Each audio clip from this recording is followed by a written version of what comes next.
I'm a big fan of scary Sonic the Hedgehog fan games. Call it a guilty pleasure or a hyperfixation or whatever. I enjoy the genre. From your Sonic.EXEs to your pen drives to your new beginnings, there's a ton of Sonic horror and creepypasta games floating around there. But take a second to think about every Sonic horror game that you may know about. What do they all have in common? Besides the fact that whenever Robotnik appears, I kick up my feet and giggle like a schoolgirl, they're all mostly 2D platformers. Now, I'm not saying that all Sonic horror games are 2D platformers. In fact, one of my favorite ones is a 3D survival puzzle game. I'm just saying that at least 90% of them are all from the exact same genre, sometimes even so simplified within that genre that it's barely a game anymore. So whenever a Sonic horror game isn't a 2D platformer, I tend to take notice regardless of quality. Sonic Splatterhouse by Mystical Mist is a Splatterhouse-inspired beat-em-up. Sonic Redimensions by Boxboy is a 3D adventure game. Sonic Old.EXE by Awai is pure salvation on my Acer monitor. And one other genre that you rarely see tackled in the scary Sonic scene is the genre of multiplayer. But I don't really blame the community for that. I mean, how many people want to run around with their friends playing as this image?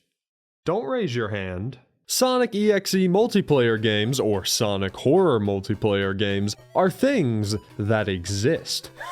Sure, there's not that many in existence, but the few that I'm aware of are genuinely well made. The idea is right there after all. You've got a killer, you've got victims with superpowers. Go make a better version of Dead by Daylight. Practically every multiplayer Sonic.EXE game is asymmetrical horror. This means that one player is the overpowered hunter, or in this case an evil Sonic, and the others are trying to survive as underpowered characters, aka every other Sonic pal. I've actually discussed one of these asymmetrical horror games before, with one of the earliest Sonic titles, Sonic.EXE The Disaster by Outlike. This was a game made in Roblox where one person was a scary Sonic character, and the others were Tails, Knuckles, Amy, Sally, etc. There were fun abilities both the survivors and killers had, unique stages calling back to Sonic.EXE's past and present. Truly a cool multiplayer Sonic experience. Take note of the words I'm using though, like was or were, because this game was murdered harder than my Bark the Polar Bear cosplay. Because I'm absolutely killing this fit. Unfortunately, Sega took down The Disaster, and Outlike moved on from the project and on to other things. There were multiple fan revivals and alternate versions of the game made afterwards, but that's not what I'm talking about today. I already reviewed The Disaster a few years ago. I've said what I needed to about these blockheads. No, instead, I've got 3 other Sonic horror multiplayer games that I want to delve into, all of which are strangely some of the best creepypasta games I've ever played. Well, maybe strangely isn't the right word, but it's crazy that all 3 ended up being great. So without further ado, let's dive our way into the vast, expansive world of the only 3 Sonic.EXE multiplayer games that I was able to find. These guys are tough. In order to beat them, I'll have to become Sonic. EXE. Starting us off, created by Team EXE Empire, Sonic.EXE The Disaster 2D Remake is exactly what it sounds like. A 2D remake of Sonic.EXE The Disaster. This game is probably one of the most popular Sonic horror games to date. I mean, it's got 2.2 million views on GameJolt. If you use GameJolt, you know that's a crazy amount for a fan game that's not FNAF. I mean, that's more than Baldi's, Eyes, my personal hero Nightblights. It's clear that there's a huge fan base behind this game, or at least there was, with a ton of content and mods and so much more. But is this game really worth all this hype? Is it even good at all? There's truly only one way to find out. By not forming my own opinion and just mimicking what I see online, Sonic Racer 1991 says that they can't play this game on iOS. This game f***ing sucks! Disaster 2D immediately hits it out of the park on presentation. There's a fully fleshed out menu, great looking sprite art, and corpse party music blaring in the background. Oh, that dog of mine. There's quite a bit to explore before joining one of the lobbies. Of course, you got your standard options, but there's also more fun things like extras and the About tab. The About tab gives you a play-by-play on each character's mechanics and playstyles, while also showcasing the really nice 2D art. It feels a little weird that they're all missing their mouths, and also the fact that Amy only uses her modern design, but overall I like them. They also show where each Sonic comes from, which is a nice little detail. It reminds me of when Smash trophies would have like which games the character comes from underneath the trophy. As for the Extras tab, it holds various achievements, a shop, and other customizable stuff. But you don't want to hear about how you can make Tails blue. You want to hear about the game, and you will! As soon as I get into one. Yeah, for some reason, clicking on these little quick join icons just did nothing for me. It's not like the game's dead, I can join via IP. It's just strange that these are kinda useless. Maybe it's just a me thing though, I don't know. Getting into the game itself, it's structured exactly like the original Roblox game. One character takes control of an evil Sonic, and up to 6 other players take control of other characters. Sonic needs to kill the players before time runs out. The players need to defend and survive until they can escape through a giant ring. Each survivor plays differently, has passive skills, and utilizes different mechanics. Tails can glide and shoot his arm cannon, Robotnik has more defensive abilities along with a motion sensor, while Cream is more of a support character. Of course, we can't forget about the 4 fellas. Each Sonic also has different abilities, even though they all look the exact same for the most part. X, or Sonic.EXE, can go invisible and track others. Exceller can clone himself and teleport. Exeshir has different attacks on top of this evil ring of doom that damages survivors. And lastly, there's Chaos, who can turn into water and is the fastest. The absolute coolest part of all of the characters, both survivors and killers, is that they reference all corners of Sonic.EXE. Eggman's jetpack boost is a reference to the game Sonic.EXE Spirits of Hell. 3 of the killers are just characters from other games. And yes, I'm realizing that there's a version of Sonic where it's just Chaos from Sonic Adventure, meaning that my Sonic horror game video from this summer is outdated. Ugh, the Chaos diehards are gonna have my head for this. Not to mention that when a survivor dies, they'll be turned into a minion and can help the killer pick off the remaining survivors. These designs come from various appearances from Sonic horror games in the past. Super cool stuff. And if we're still talking love letters to Sonic horror fans, the stages are without a doubt the loveliest letters to be written. There are a ton of maps in this game, each a location from a pre-existing Sonic horror game. It's mostly places from games prior to the 2020s, but as an out-of-touch old man when it comes to Sonic.EXE games, this is my shit. You're telling me they have a Sonic Fear 3 stage? God damn, this is what I'm talking about. Other asymmetrical horror games can suck it. I don't see them mentioning evil metal Sonic.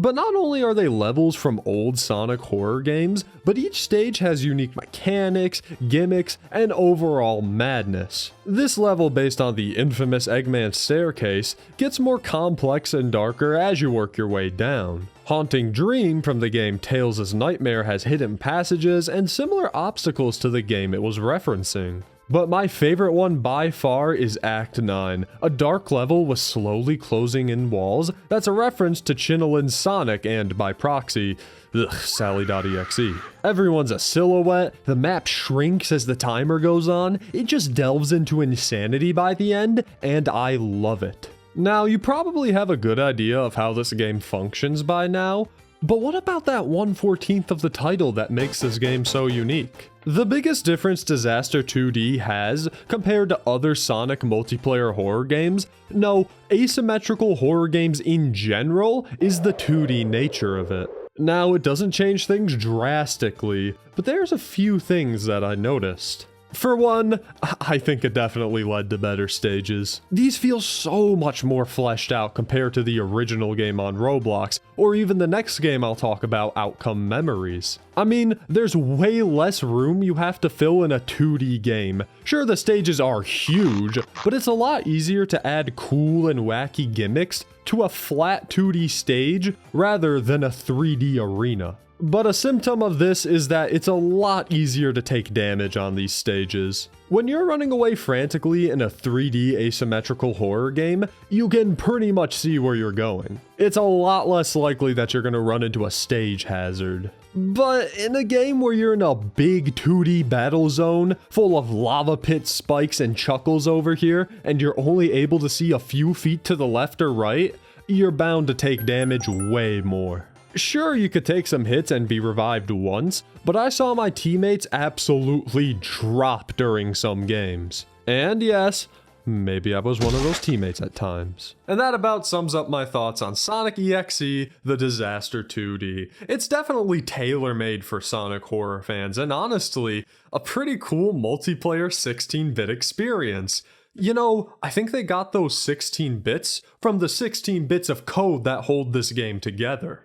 Okay, I may be exaggerating, but it does appear as if this game is a bit wonky at times. It took a while for me to get into any servers. I've seen a lot of people have technical and server connecting issues, and no matter how many achievements I got, I didn't have any of them done. Once again, maybe it was something on my end, but damn it, I wanted to customize my Eggman. You can't be too harsh about these things though. You have to remember that this is a small team of developers working for free with their own free time so that you can bounce around in hell as Sally Acorns. The only way to do that before this game was to die. Disaster 2D is potentially one of the best EXE games because it really isn't a regular EXE game. But it also is, but it's got the title, so you know what, I count it. Sure, I don't think I could play this for hours on end, but the presentation, the fan service, the gameplay, even the menu are all very well made and enjoyable. Sure, it's a little buggy and even broken at times, but for a free multiplayer game that's already a few years old, with this many people playing it, it does a solid job. I've got zero clue if this game is done or not, but I'd like to maybe see some original content if it's not. I feel like the game's done a good job at referencing and adapting older material. Maybe take a stab at your own stuff. I'll get you started. Okay, so first off, I'm thinking an evil Sonic who has the ability to like make you see the consequences of your actions, pretty much something like that. So like the outcomes, you could say. And then, they make you revisit your worst memories possible. That'd be so messed up. So maybe as a name, I don't know, Outcome Memories?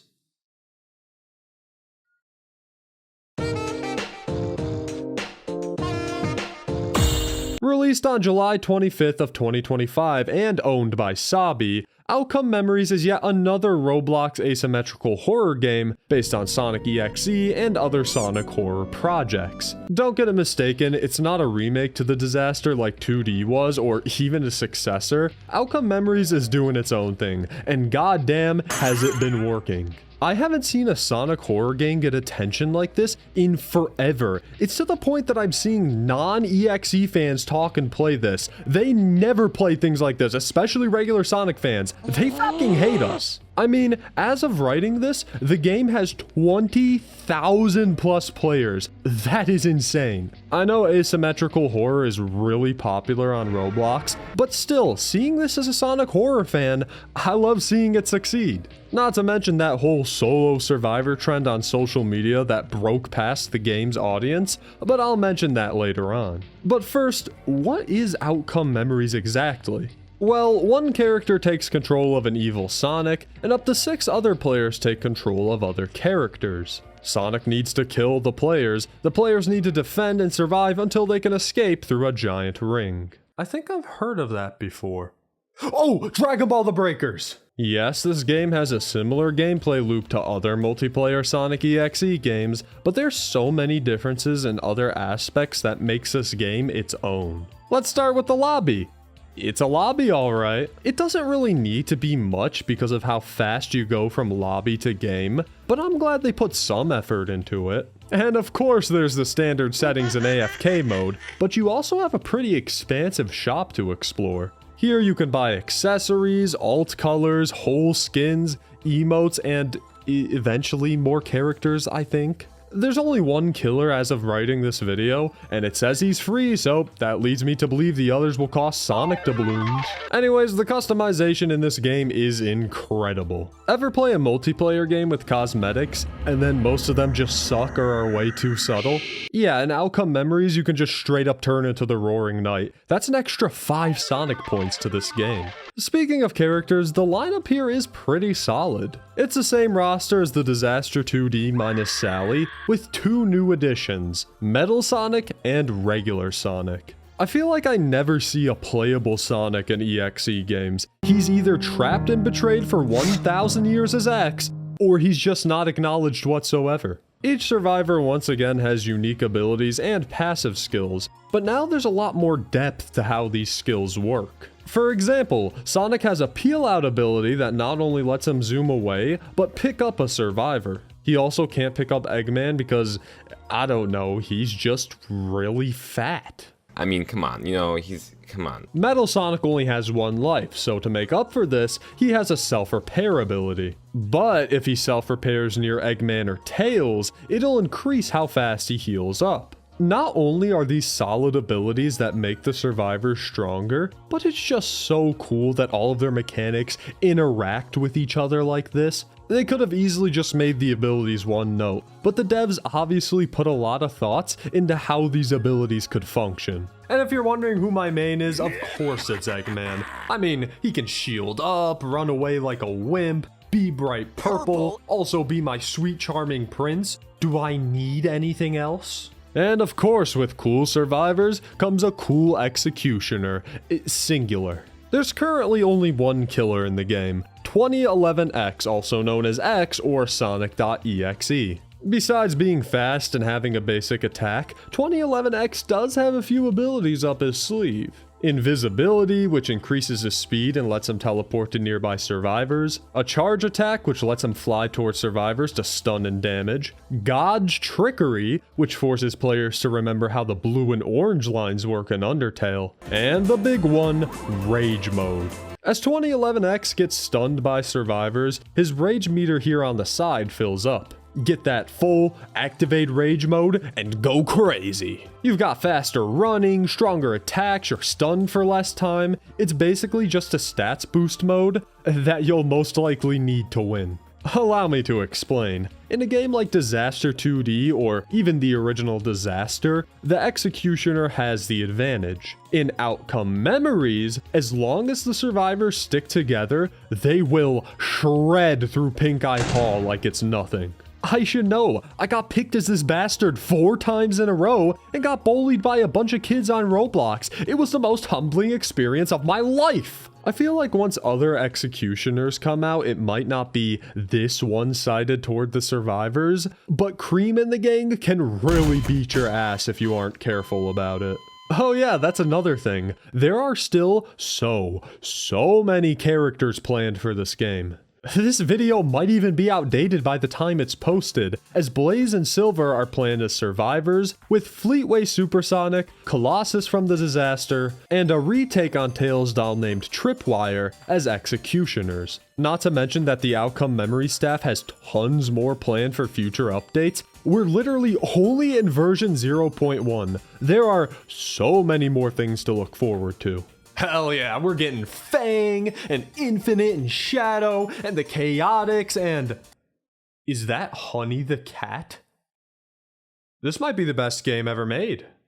Who the hell am I though, am I right guys? Look at them. The characters are part of the reason this game is so beloved, but it's also kind of because of how the characters look. The art style in this game is so damn clean. I mean, a lot of the official 3D models for classic characters look like this. So to see these really well-made 3D models and original designs for classic versions of Sonic characters is great. These are also better than the current official anything models from Sonic. You know those things you want to put in your mouth that aren't food, like aquarium gravel or marbles?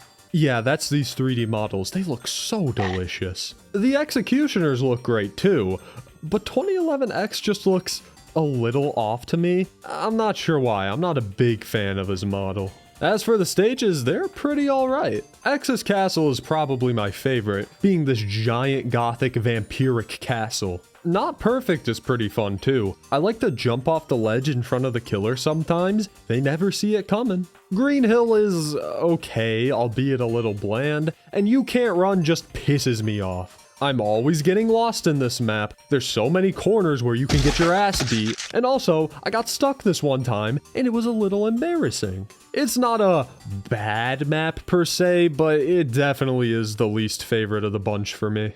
But while I can nitpick other aspects of this game, there is one undeniable fact about Outcome Memories. The music is outstanding. The chase theme, the rage mode theme, the character themes, oh my god, the character themes. So one mechanic I haven't mentioned yet is Last Man Standing.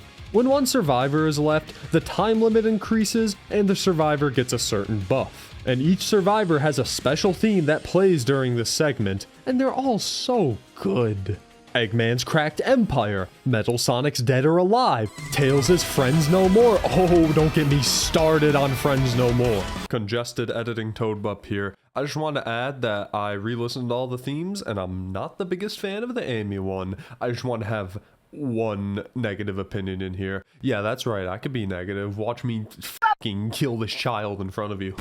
Now, the gameplay available currently isn't that much, but I find it a fun time to hop on and blast through some games for an hour or so. But if the base game isn't something you like, there's also tons of private server content that you can dabble with. On Roblox, you can make private servers for you and your friends, and in Outcome Memories, that comes with what is essentially creative mode. Not only can you mess with the game settings like time and who's the killer, but there's a bunch of goofy exclusive maps and characters. You could play as Baldi or Frisk or... oh dear god. Unfortunately, it seems like Dwight D. Eisenhower was removed in the last update. I did hear that Harry Truman would be replacing him in the next version though. A lot of these characters are just silly gag characters or overpowered tanks, but it's a blast to gather up some friends and run around in Baldi's schoolhouse. And that's about it when it comes to Outcome Memories. There are some lore details about the characters in the game itself, but you know I'm no lore guy. 98XX is the furthest I'll go with that stuff. But I bet you're all wondering now, where are all of the solo endings? Funny story. So on social media in the past few weeks, people have been making a bunch of funny, silly solo endings based on Outcome Memories. Fun fact, these don't even exist. There are concepts for solo endings after Samuel Pastel's Metal Sonic concept went viral, but they currently aren't in the game. They're planned, but they're not real. There's something kind of funny about the arguably most viral thing about this game, just not being a thing from the game. There's a lot of work and passion put into this game. The graphics and music are incredible, the characters have a ton of depth to them and also are really fun to navigate around as. However, it's obvious that this game's still early in development. There's not a ton to do here. Listen, I could get behind a gameplay loop like this, but I can also see why someone would find the game boring in this state. The devs are planning new characters and maps and game modes and mechanics, so it's clear to see that there's more to come. But also remember that these are devs that are working for free. Think back to Sally Acorns and Hell. You can't expect there to be mountains of content for a game that just came out a few months ago. So when I see people complain that the new stuff isn't out yet or harass developers about it, it's so disappointing. Be patient. There are actual, breathing human beings working on this. It's not Sonic.EXE sitting on Roblox Studio for your gaming pleasure. Anyways, it's been a long time since I've been this invested in a Roblox game, and I can't wait to see what Sabi and Skittle Bunny and Ross and all the other developers who worked on this game cook up next. Outcome Memories might not be the most mind-blowing multiplayer game out there, but if it keeps updating and maintaining the same quality, it genuinely might be one of the best Sonic horror games of all time. Except for the fact that you could turn off EXE chances. So that's why I had to play as him 4 times in a row? Turn your EXE chances on, you cowards. The handful of multiplayer Sonic horror games that exist are very conceptually similar, but somehow they still all manage to be distinct and fun in their own ways. Even The Disaster, which is no longer with us, was its own thing in comparison to 2D and Outcome Memories. It really does make me happy to see these games I've talked about still alive and thriving in their own ways, with active player bases and people still making content on them. Do you know what it was like to be a Sonic.EXE fan in the mid-2010s? If I told someone I liked to play the game with the gray evil tails in it, I would have been melted into a fine stew. Now I see people not ashamed to make memes about Markiplier being in a Sonic.EXE multiplayer game. This is the correct path in life. Keep supporting these games, be kind to the developers as they work on these non-profit projects, and continue to celebrate when people in the EXE community make cool and unique games like this that break the typical genre of what an EXE game is. So that's about it. Actually, now that I'm thinking about it, I did mention that there was 3 of these games that I wanted to talk about. Oh, you might want to sit down for this one. This is something special. Back in July, I saw this tweet from user @OrangeBoy. Turns out that they decompiled the original Sonic.EXE game from Mist Crimson and made it multiplayer. So naturally, I DM'd them for a copy, got the biggest Sonic fan I know of, Salty DK Dan, and gave the game a whirl. It is literally just Sonic.EXE, but with the addition of Blails. It's a blue tails that's slightly taller. I would weep out of pure beauty, but I dare not lose any of the magnificence stored in my body from this experience. So this isn't exactly a publicly available game. @OrangeBoy just kind of tossed this together for me to try out, and I'm super thankful for that. Maybe they'll upload it one day, I don't know. They also included a level select and changed the art in the game to include Blails in it. I've been very vocal about not liking EXE parody games, but this is damn amusing. You just have to watch me and Salty play the whole thing over on my second channel. It's truly a sight to behold. I sure wish Blails was real so he could be my best friend. My good chum! A friend is a friend till the end of the end, that's forever and a day. Stay by your side, won't hear me say goodbye, come what may, 'cause that's what friends do. Getting fit and funky, is that your desire? Get down and boogie till you catch fire. Dancing shakes the soul and makes you feel alive. Shakes up your